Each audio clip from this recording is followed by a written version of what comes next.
Ipinagdiwang ang galing at tagumpay ng mga kababaihan, gayon din ang mahalaga nilang papel sa pag-unlad ng ekonomiya ng bansa sa itinaos na Unstoppable Summit 2025.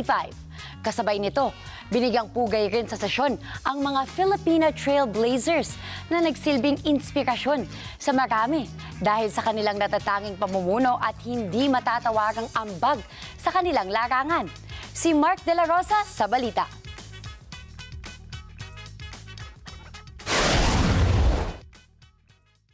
Who run the world? Girls!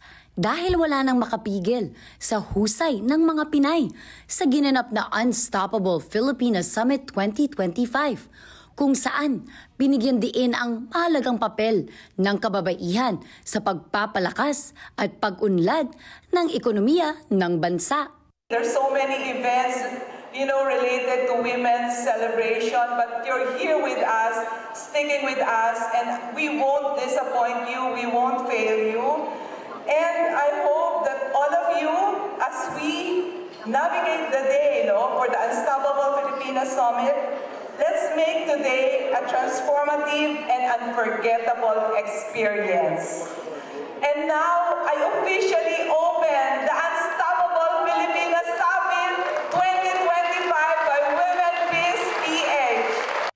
Pinungunahan ito ng mga babaeng leader mula sa iba't ibang sektor ng negosyo at industriya. We all know that 99.5% of all enterprises or businesses in the Philippines is composed of MSMEs, right? Micro, small, and medium enterprises. And almost 56% of that is composed of women-led businesses. Binigyang pugay rin sa sesyon ang mga Filipina Trailblazers na nagsilbing inspirasyon sa marami dahil sa kanilang natatanging pamumuno at hindi matatawagang ambag sa kanilang larangan. What I learned from starting as a bodeguera, which my dad forced me to do, was now I realize how hard it is to run a business unless you start from the bottom and figure out and understand how people work and how they feel about work. Being an only woman, I think I was the only one doing the chart kasi wala pa tayong mga, internet research, but I did through my own ideas.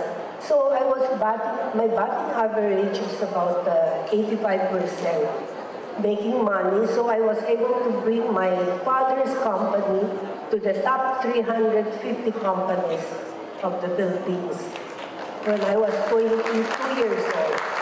Sa patuloy na pagsisikap ng Filipina leaders, tiyak na magiging mas makabuluhan ang gampanin ng kababaihan sa lipunan dahil walang makapipigil sa isang Pinay na may pangarap, determinasyon at paninindigan. Maraming salamat sa inyo pong pagsubaybay sa Mata ng Agila Primetime.